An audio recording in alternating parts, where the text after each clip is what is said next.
My name is Maya Morrison. I'm 36 years old, and for 4 years, I watched my family dismiss me as the incapable sister. Today, in the gleaming boardroom of Morrison Tech Solutions, my sister Victoria paraded her $16 million company like a trophy, while my father nodded in approval. They thought I didn't understand the numbers, didn't know the investors didn't matter. They were wrong. As Victoria outlined the $200 million Series C funding, I smiled quietly, knowing I controlled the $94 million that had built the company from seed to Series B. Today, they were about to learn who really held the power. The conference room at Morrison Tech Solutions had that new money smell: leather chairs, glass walls, and my sister Victoria's ego inflated to match the $16 million Series B valuation she'd been bragging about for 3 months. I sat in the back corner, exactly where I'd positioned myself for the past 4 years of these quarterly board meetings, notepad in hand, observing. Before we begin, Victoria announced, standing at the head of the table in her power suit that probably cost more than most people's monthly rent. I want to address the elephant in the room. We're discussing serious expansion opportunities today, multi-million-dollar decisions. This isn't. She paused, her eyes landing on me with that particular blend of pity and condescension I'd grown accustomed to. This isn't for everyone to understand. Our father, Richard Morrison, sat 2 seats away from Victoria, nodding approvingly. He'd always been her biggest cheerleader. Ever since she'd pitched the initial concept for Morrison Tech during a family dinner 6 years ago. Your sister's right, Maya. These board meetings can get pretty technical. Maybe you'd be more comfortable waiting in the lobby. We can catch you up later. I smiled politely, the same smile I'd perfected over years of family gatherings where my accomplishments were footnotes and Victoria's were headlines. I'm fine here, Dad. I'd like to observe. Observe, Victoria laughed. And several of the board members, most of whom I'd personally vetted through my investment firm before allowing their participation, joined in. That's sweet. But seriously, we're about to discuss our Series C funding round. We're talking about valuations in excess of $200 million. The financial complexity alone. I understand, I said quietly, opening my notepad. Please continue. My brother-in-law Derek, who'd married Victoria 3 years ago and immediately positioned himself as the company's chief operating officer, despite having exactly 0 operational experience, leaned forward. Maya, no offense, but do you even know what a Series C funding round is? I have a general idea, I replied. A general idea? Derek exchanged glances with Victoria. This is exactly what we were worried about. Victoria, maybe we should implement that board observer policy we discussed. Limit attendance to people who actually contribute financially. The words hung in the air like a challenge. I felt my phone vibrate in my pocket, probably my investment firm's daily update, but I ignored it. Victoria tapped her pen against the table. Derek has a point, Maya. I love you. You're my sister. But let's be honest about your financial situation. You work at that little nonprofit. You live in that modest apartment in the suburbs. You drive a 7-year-old Honda. There's no shame in that. But this, she gestured around the room. This is a different world. A world that requires serious capital, serious understanding, serious commitment. I'm committed, I said. Committed? How? Dad interjected. Maya, sweetheart.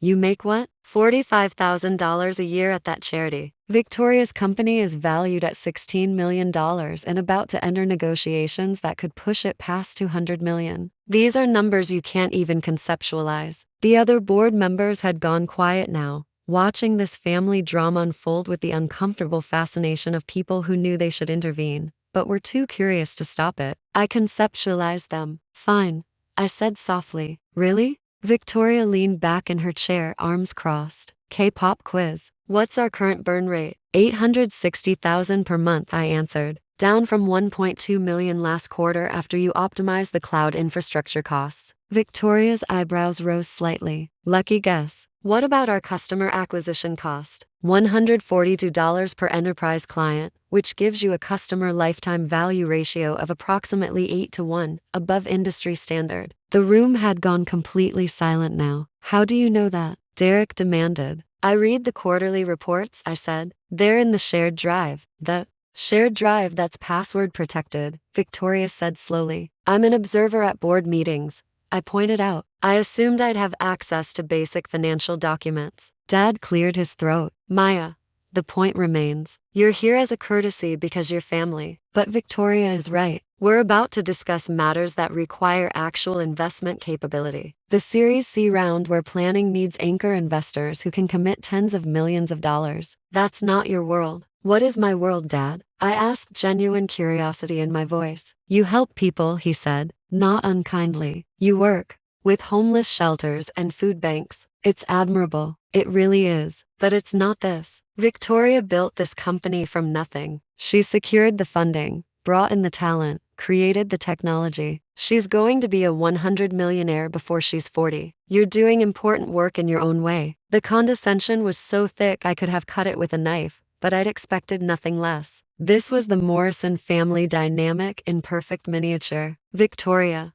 the golden child. Dad, the proud enabler. Derek, the opportunistic addition. And me, the afterthought who was tolerated at major events as long as I didn't ask too many questions or take up too much space. I understand, I said, closing my notepad. So, this Series C round, how much are you looking to raise? Victoria sighed dramatically. 80 to 100 million. We have preliminary interest from Sequoia and Andreen Horowitz, and we're in talks with 3 other top-tier venture capital firms. The lead investor will likely need to commit 30 to 40 million minimum. Does that satisfy your curiosity? It does, I said. And you're confident you'll close the round? Absolutely. Victoria's confidence was unshakable. We have a revolutionary product, a proven business model, and year-over-year revenue growth of 340%. Every VC in Silicon Valley is trying to get into this round. We're oversubscribed before we've even officially opened the fundraising process. That's impressive,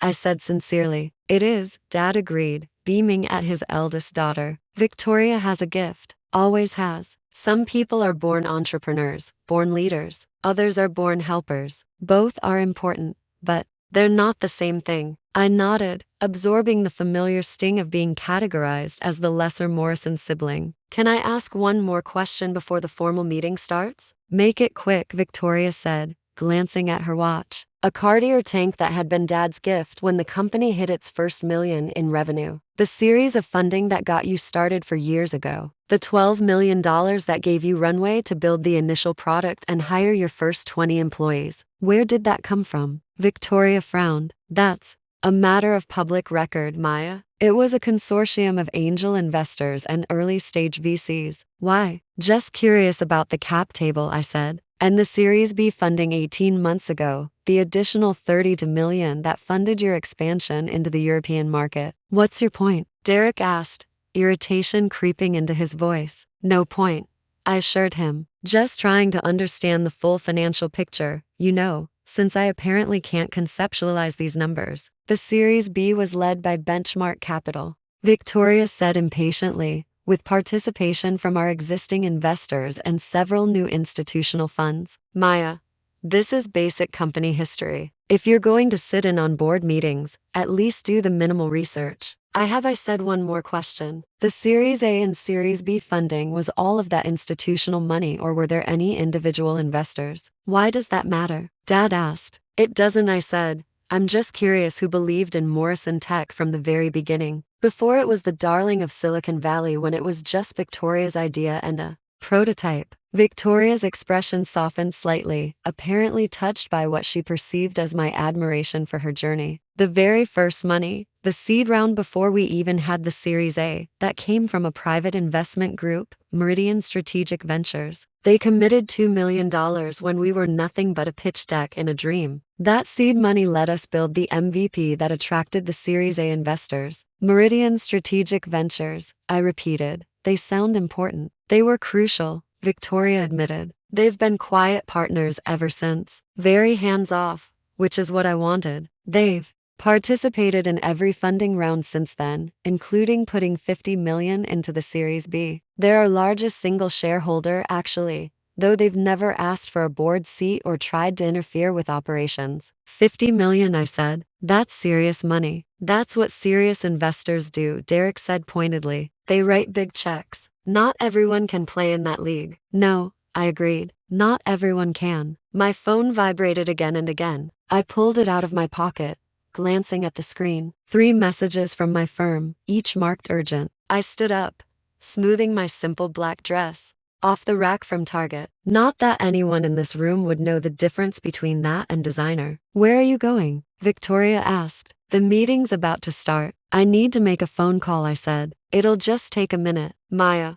we're about to begin, Dad protested. I understand. This won't take long. I walked out of the conference room, their annoyed expressions following me into the hallway. The Morrison Tech Solutions offices occupied the entire 20th floor of a downtown high-rise, all glass and chrome and aggressive modernity. I found a quiet corner near the windows overlooking the city and opened my phone. The messages were from Catherine Wu, the managing partner at Meridian Strategic Ventures. My managing partner technically, since I founded the firm 9 years ago with the trust fund money my maternal grandmother had left me. The only Morrison who'd ever believed I was capable of more than charity work. Catherine, board meeting today. How's it going, Catherine? Quarterly reports show Morrison Tech at target. Series C timeline. Catherine, call me when you're free. Portfolio review scheduled for tomorrow. I smiled, typed a quick response. Meeting going exactly as expected. Need to execute option 7 from the contingency folder. Her reply came in seconds. Option 7. Are you sure? That's the nuclear option. I'm sure. I typed initiate withdrawal protocols. I want everything liquidated by end of business today. Maya, that's $94 million across all rounds. This will collapse their Series C negotiations. Are you absolutely certain? I looked back through the glass walls of the conference room where Victoria was holding court, Dad hanging on her every word, Derek nodding along like a bobblehead. None of them had any idea that the quiet sister in the back row was the reason their company existed. At absolutely certain, I replied. Full withdrawal. Sell all equity positions. Notify their CFO and board immediately per the shareholder agreement. And Catherine, make sure the notification clearly identifies Meridian Strategic Ventures as my personal investment vehicle. No more anonymity. Understood? Executing now. This is going to be spectacular. That's the idea. I pocketed my phone and walked back into the conference room. Victoria was in the middle of her presentation, clicking through a PowerPoint deck showing projected revenue growth and market penetration strategies. Sorry for the interruption, I said, taking my seat. It's fine, Victoria said, though her tone suggested it wasn't. As I was saying, our path to a $300 million valuation is clear. We have product market fit, we have scalable technology, and we have the team to execute. The Series C funding will accelerate our timeline by 18 months and position us for a potential IPO or strategic acquisition by 2027. Ambitious, one of the board members commented. Realistic, Victoria corrected. We have commitments from Tier 1 VCs who see what we see, that Morrison Tech is going to dominate the enterprise software space. My phone buzzed, then busted again and again. Victoria paused mid-sentence. Maya, if you need to step out again. No, I'm good, I said, silencing my phone. But around the table, I noticed several other board members pulling out their phones as well, their expressions shifting from attentive to confused to alarmed. The CFO,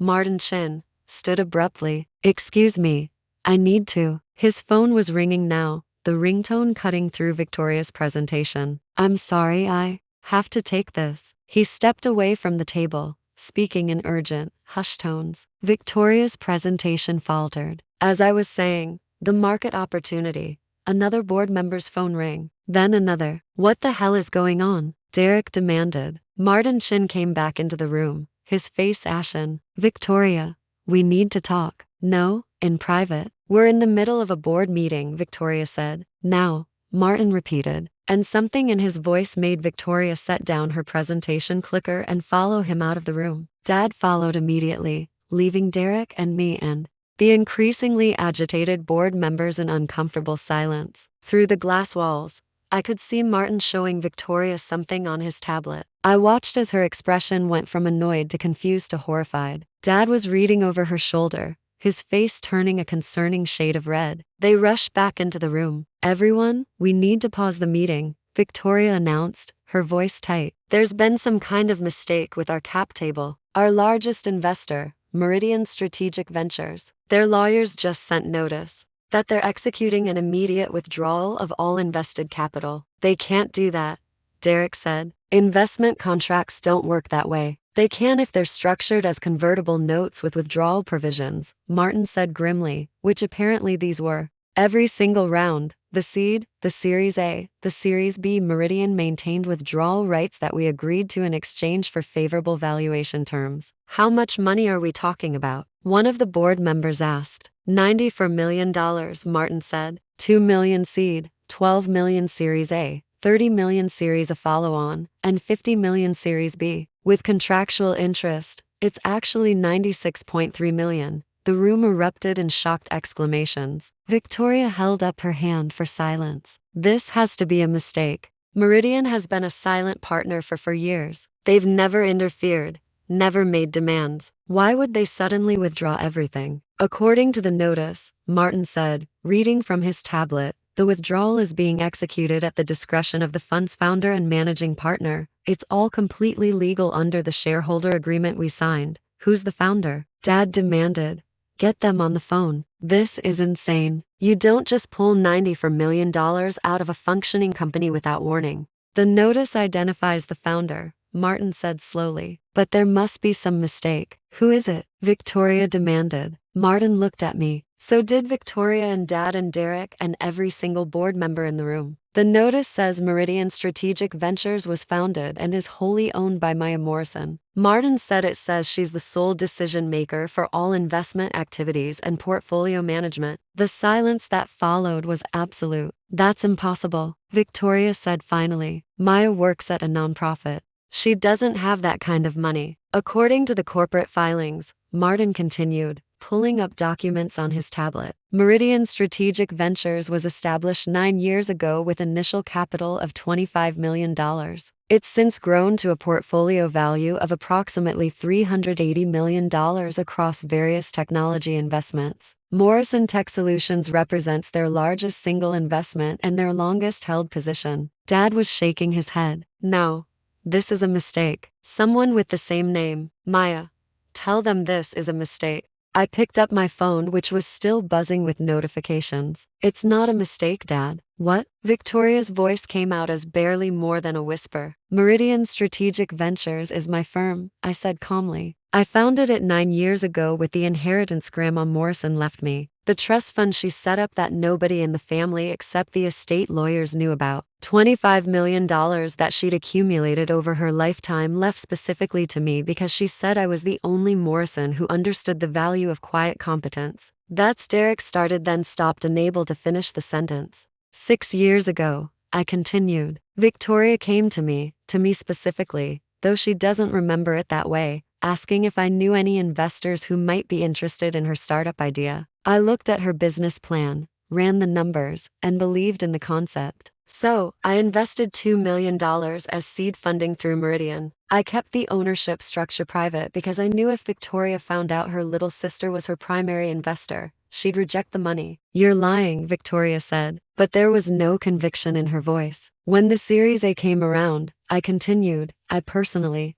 recruited the other investors, made the introductions, and led the round with $12 million of my own capital. The VCs whose names are on the cap table, they came in because I convinced them to. Same with the Series B. I put in $50 million and brought Benchmark to the table. Every major strategic decision, every important hire, every expansion plan, I've been reviewing and approving them for 4 years through my board observer rights. Martin was scrolling through documents frantically. He's right. The shareholder agreements all give Meridian final approval rights on major decisions. I thought it was a standard VC protective provision, but these are unusually strong. Meridian Maya could have blocked any decision we've made. Why? Victoria asked, and for the first time she sounded vulnerable rather than angry. If this is true, why stay silent? Why let us think that I was the failure? I finished that I was the Morrison who couldn't keep up because I wanted to see if you could succeed on merit alone. I believed in your technology, Victoria. I genuinely did, and I still do. The product is revolutionary, but I wanted to know if you could build a company based on the quality of your work, not on family connections or pity investments. And could I? Victoria asked. You could, I confirmed. You're genuinely brilliant at product development and strategy. Morrison Tech succeeds because you're talented, not because of me. But here's the problem. You're terrible at recognizing the contributions of people you've decided aren't worthy of your respect. Dad found his voice. Maya, sweetheart, if there's been some miscommunication. There's been no miscommunication, I said. For 4 years, I've sat in these meetings and listened to you all explain why I couldn't understand basic business concepts. I've watched you patronize me, dismiss me, and treat my questions like adorable attempts at participation. Today, Victoria told me this meeting was for serious investors only. Derek asked if I even knew what a Series C funding round was. You dad said I couldn't conceptualize numbers in the millions. We didn't mean. Derek started. You meant exactly what you said. I interrupted. And that's fine. People reveal who they are when they think.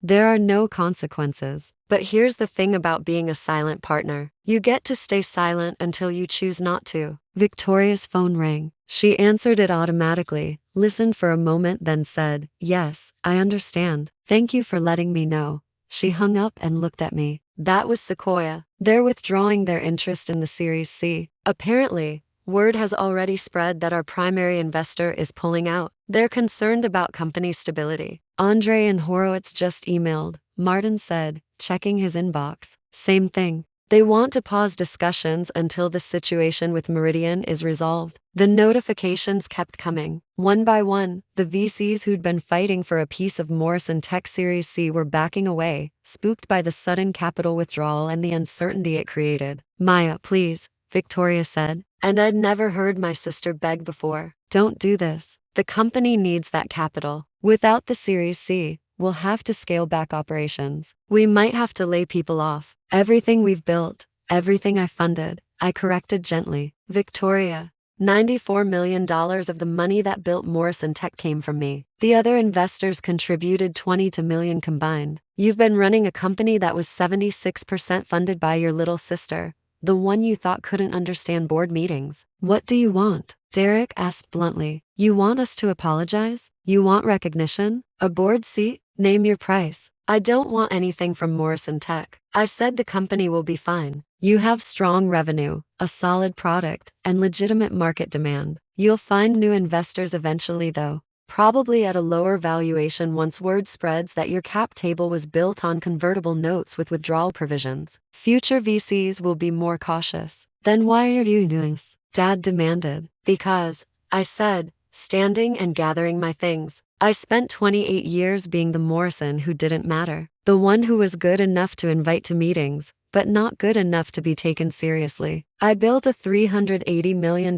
investment portfolio, became the primary funder of your flagship company, and you still looked at me and saw someone who couldn't conceptualize large numbers. We didn't know, Victoria said. You didn't ask, I countered. Not once in 4 years did any of you wonder where Meridian Strategic Ventures came from, who was behind it, or why they were so invested in your success. You just took the money and assumed you'd earned it through your own brilliance alone. My phone buzzed with a message from Catherine. All equity positions sold, funds transferred, Morrison Tech shares purchased by holding consortium. There'll be more hands-on investors than you were. Good luck to them. The equity has been sold. I announced your new primary investors are a consortium that specializes in operational turnarounds. They'll want board seats, voting rights, and regular operational reviews. No more silent partnership. I pleased, Dad said. You're family. We can work this out. I am family. I agreed. Which is why I invested in the first place and why I stayed invested even when I could have liquidated years ago at a significant profit. But family respect goes both ways, Dad. You don't get to treat someone like they're intellectually and financially inferior for years and then claim family loyalty when the bill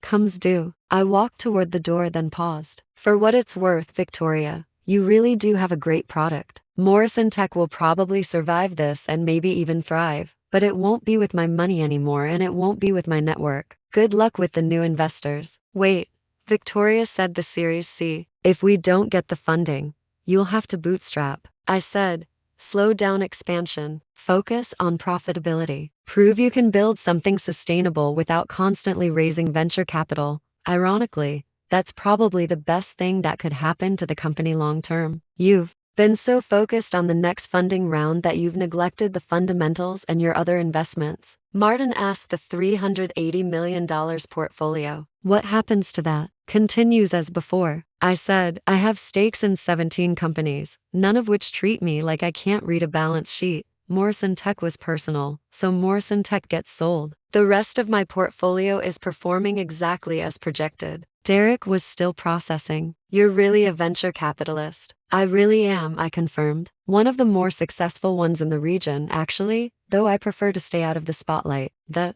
nonprofit work I do, I fund that personally. I contribute about $4 million a year to homeless services, food security programs, and education initiatives. The $45,000 salary I take from the nonprofit is because I genuinely enjoy the work, not because I need the money. $4 million, Dad repeated faintly. Give or take, I said. Depends on the year in which programs need the most support. Grandma Morrison taught me that wealth means nothing if you don't use it to make the world better. She also taught me that people will reveal their true character when they think you're powerless. Both lessons have served me well. Victoria's phone rang again. She looked at it, then at me. It's our bank. They probably want to discuss the sudden change in our financial position. You should answer that, I advised. And Victoria, for the record, I never doubted your ability to succeed. I just wish you'd believed I could succeed too. I left the conference room and walked to the elevators. Behind me, I could hear raised voices, frantic phone calls, the sound of a company entering crisis mode. Part of me felt guilty. 90 employees at Morrison Tech would be affected by this decision. People who'd done nothing wrong except work for a company with founders who couldn't see past their own assumptions. But I'd structured the withdrawal carefully. The company had enough runway to survive for 18 months without the Series C, long enough to either find new investors or become profitable organically. No one would lose their jobs immediately. The new investors I'd sold to were tough but fair. They'd push Victoria and Derek to be better operators, which was exactly what the company needed. My phone rang as I reached the lobby. Catherine Wu's name appeared on the screen. It's done, she said when I answered. Morrison Tech shares sold. Funds transferred to your main investment account. The tech blogs are already picking up the story. Major VC firm executes unprecedented withdrawal from promising startup. By tomorrow morning, every investor in the valley will know what happened. Good, I said. Let them know. Silent money is powerful, but sometimes public money sends a better message. The consortium that bought your position wants to meet with you, Catherine continued. They're impressed by your ability to identify and nurture early-stage companies. They want to know if you're interested in co-investing on future deals. I'll think about it, I said. Right now, I need a vacation. Maybe somewhere quiet where no one knows what a Series C funding round is. Catherine laughed. You earned it. Call me when you're back. We have 3 new pitch decks to review, and one of them looks very promising. A biotech startup working on accelerated vaccine development. Send me the details, I said. I'll look at them from the beach. I hung up and walked out into the afternoon sunshine. My 7-year-old Honda was parked in the garage, paid off and reliable. I could have bought any car I wanted, could have moved to a penthouse downtown, could have worn designer clothes, and flashed wealth like a badge. But Grandma Morrison had taught me that real power doesn't announce itself. Real power works quietly, invests wisely, and only reveals itself when revelation serves a purpose. Today's purpose had been served. My phone buzzed with a text from Victoria. We need to talk, please. I typed back. We just did. Good luck with everything. Another text. This time from Dad. Maya, I'm so sorry. I never realized. Can we have dinner this week? I want to understand. I stared at the message for a long moment, then typed, maybe in a few months. I need some distance right now, but Dad, you raised a daughter who built a successful company and a daughter who built a successful investment firm. You should be proud of both of us. His response came quickly. I am. I always was. I just didn't show it the right way. Oh, I replied. He didn't, but it's not too late to start. I put my phone in my pocket and drove out of the parking garage, leaving behind the gleaming high-rise and the family drama and the boardroom where I'd spent 4 years being invisible. Tomorrow, the business publications would run stories about the mysterious investor who'd torpedoed Morrison Tech Series C. Industry analysts would debate my motivations, question my business judgment, wonder if I'd made a mistake walking away from a potentially lucrative investment. But tonight, I was just Maya Morrison, venture capitalist, philanthropist, and the woman who'd finally stopped apologizing for taking up space. I turned on the radio and drove toward the sunset, already planning my next investment. Because that's what serious investors do. We recognize opportunity, we deploy capital strategically, and we don't waste time trying to convince people we're worth listening to. We just act and let the results speak for themselves. What would you do if the quiet sibling you underestimated controlled $94 million of your company? Click to find out how Maya turned the tables and who really holds the power.